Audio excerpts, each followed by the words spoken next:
this is something. I think the other thing, if it comes down to the macro, like the very small micro level, I guess, I keep telling the people on my channel all the time to make sure that in their circle of friends and family that they value, that maybe they spread a little bit of their, let's say, just their values. That's it. Maybe not even so much like truth or knowledge or whatever, just values. Like, for example, the other day I was in a clubhouse talk and there was a girl, and she logged off. Like, we talked for a little bit and then she logged off, and she was like, thanks for caring about the Uyghurs.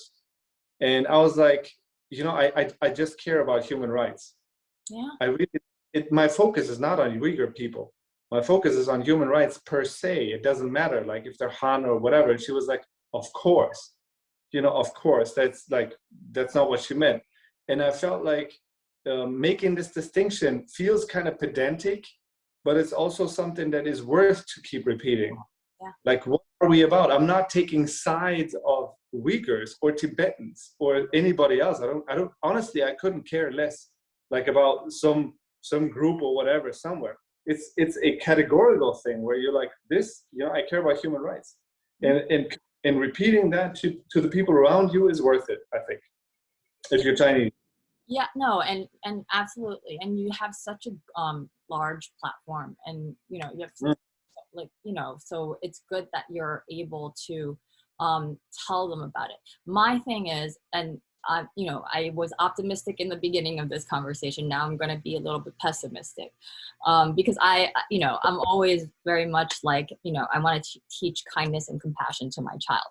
And the reason why I am so singularly focused on those things is because I know that I was raised without that. Like nobody ever said that this is important. And this is an important skill to have.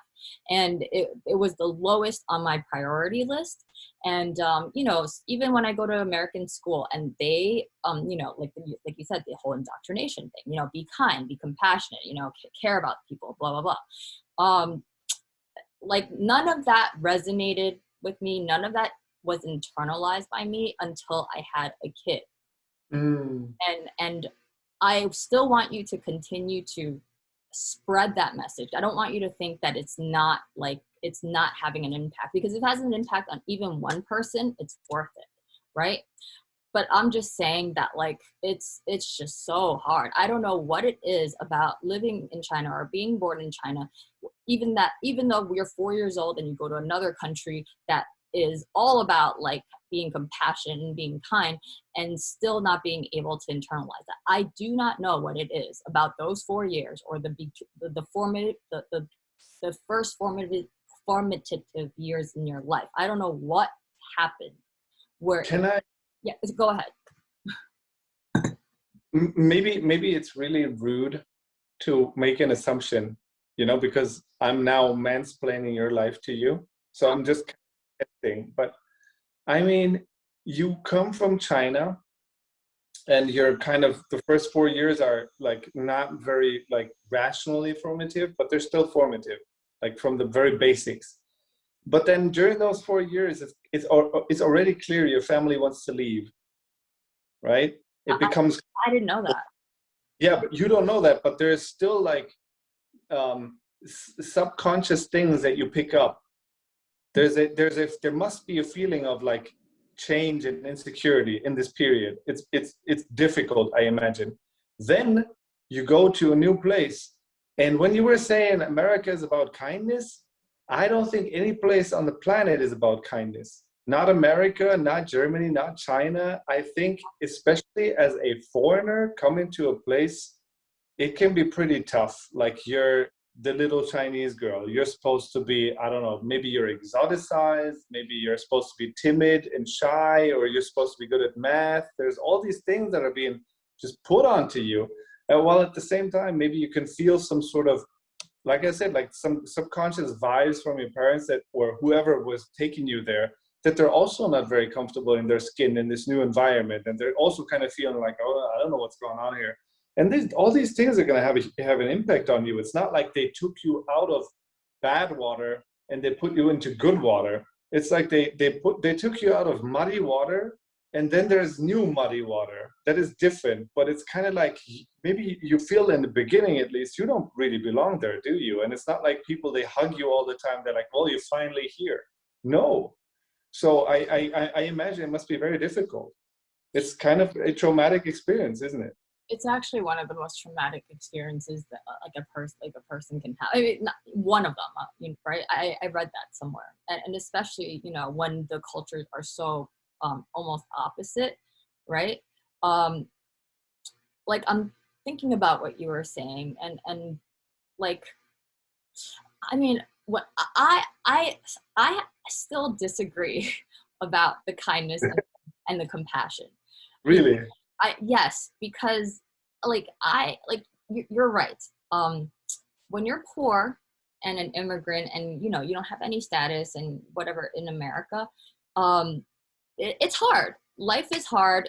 There's your safety insecurity, food insecurity, like shelter insecurity, just insecurities all around, right?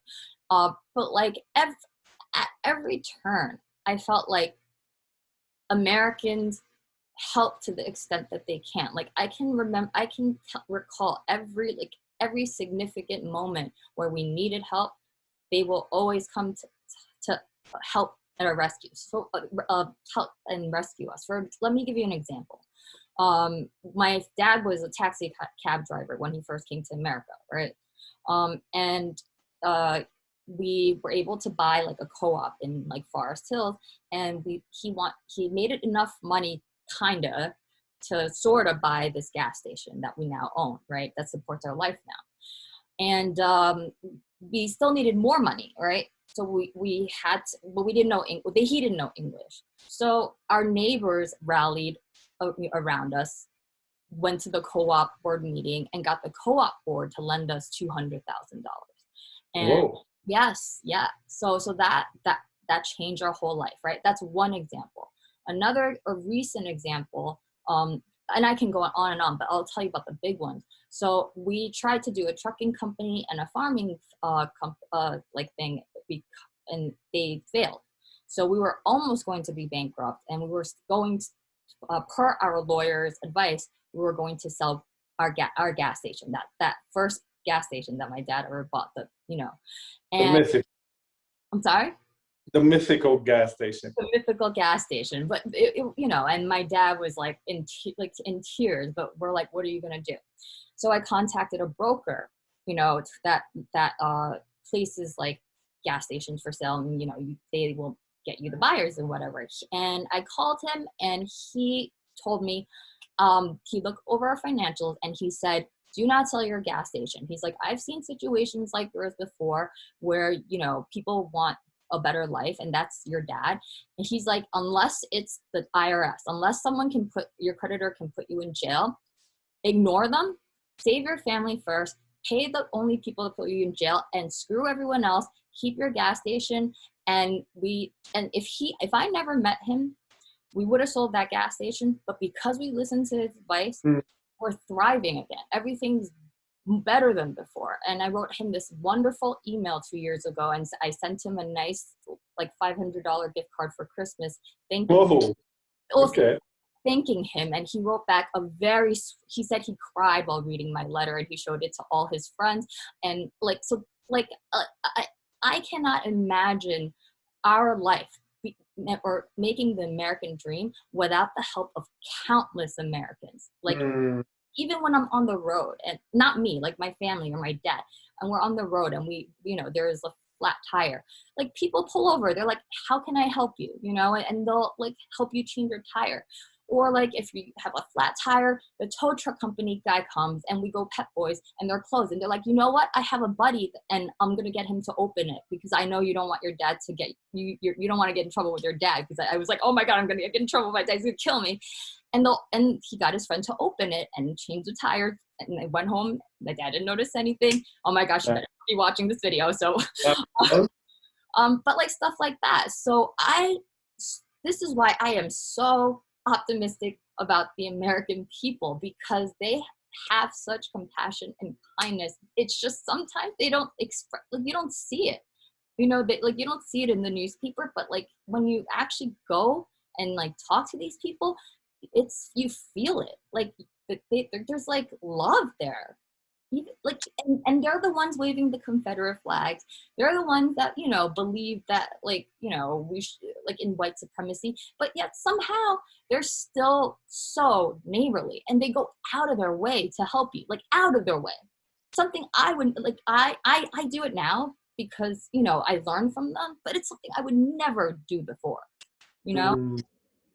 I mean, I don't know if that changes your opinion on, you know, America or whatever, but I think, you know, like the kindness and compassion thing is very much built into our society, even though it doesn't sound like it through like the social media comments and the trolls and stuff like that. Maybe what is, maybe it's like in your society, to a certain extent, you can afford to be nice.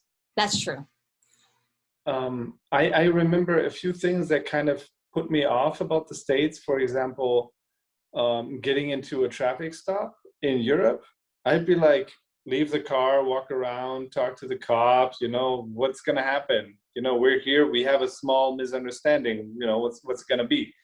And then I'm in the States and they're like, you're going to keep your hands on the steering wheel and move really slow. I'm like, what's this? Like, I'm of course I'm unarmed and of course I'm harmless. I'm Chris, look at me. Right. So, or stuff like stand your ground law. Yeah. Where you're like, I trespassed onto your lawn and you can shoot me? Like, are you kidding? No. So like these things, they put me off, but yeah, you're right. I mean, I was in Wichita, Kansas. There's a bunch of nice people there. I remember one time descending upon Kansas, upon Wichita in a plane, and there was a woman sitting next to me, an old lady, and we were talking about like, how do I like Kansas? And I was like, I love the people here. They're really nice. And she was like, yeah, we're too, what did you say? We're too dumb not to be kind. Like we just have it in us. And it was right. But I think it's also like people, they can afford it. And the feeling that I got in China was that I, as a foreigner, for not only this reason, but also this reason, that they felt safe with me. I got a lot of this hospitality and a lot of trust and a lot of just these good feelings that finally they could kind of just offload onto this me. Yeah, confide. Because it wasn't complicated. I wasn't part of the circle. I wasn't part of the power structures. I wasn't part even of the whole floor lava game. I was outside. And for them, it's kind of like, finally, there's a person I can just be nice to them.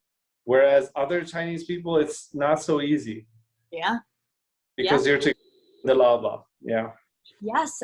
So like, I guess just kind of like to end it based on like, remember you were talking about The Farewell. Have you seen the Parasite, the movie? No. Oh, I need to tell you a terrible thing. Okay. So Germany has a fatal flaw. Fatal, really. Like, it gets me so angry. Have you noticed how Swedish people, Norwegian people, or Dutch people, they speak excellent English, all of them? Yeah. All of them. Yeah. The reason is because they don't dub their TV. If they get Friends, it's going to be in English with subtitles. If they watch Seinfeld or whatever, it's going to be in English with subtitles. But Germany is big enough for us to dub everything. It's going to be in German. Somebody's going to have a voiceover track, and everything is going to sound German. So Parasite, I can't find it in the original Korean or whatever it is, or I guess it must be in Korean, right? It's Korean. Yeah, it was the very first foreign language to win Best Yeah. Picture. Yeah. I would like to watch it in Korean with subtitles, but the version I found was in German, and I really don't want to watch them speak German. Like, it just makes me very unhappy. And so I'm still not watching it. Do you have Netflix? Yeah, but it's region coded. Like, this whole internet feels like it's so free, but no, it's like I'm in my region here. Okay, got it. Well, okay, then I guess I'll just like briefly explain one scene, and it's not going to ruin the movie at all. But you know, it's the movie is a commentary about like class, among many other things, right? And you know, this family moves into this rich family's home, and the rich family, they leave for a day, so they're all pretending it's their home, and they're having such happy moments, you know, drinking and eating their fancy foods. And the husband goes, "Hey, 老婆啊," you know, like, isn't this nice? And isn't, like, aren't our bosses so nice? And then the 老婆 was like, come on, if I were rich, I'd be nice too. They are nice because they are rich. And it's exactly what you were saying. And I think you're right. I think you're right. They can afford to be nice. Whereas when I was living in the poorer neighborhoods, I had to adopt a very tough persona. You know, like walk around the streets like, you know, like don't touch me. Yeah. I get that, but I don't want my words to be understood that it was about affording in a financial way. Yeah, like being able to afford it in a sense of security. Like, what might happen to you if you're nice to somebody? What might happen to you? I see. Okay.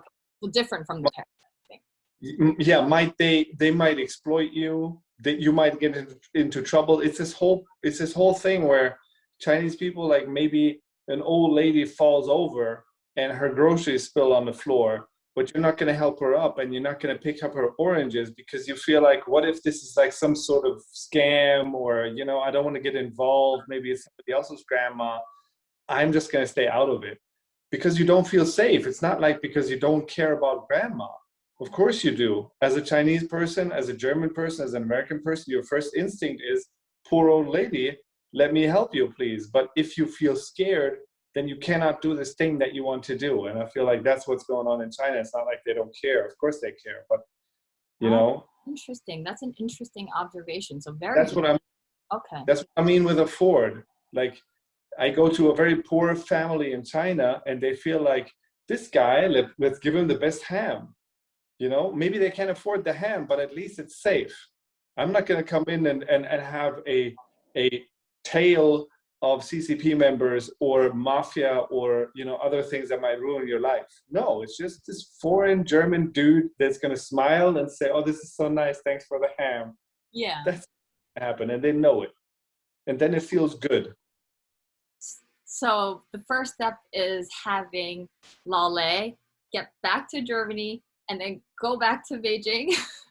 Oh, that's going to happen. I think Xi Jinping has to go first.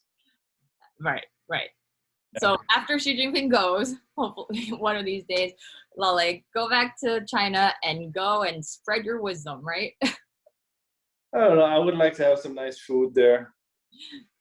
that too. For me. Definitely had the most amazing food that I very much miss. Yeah. So, yeah. 狗不理包子, I miss that the most. Oh, really? Yeah. Okay.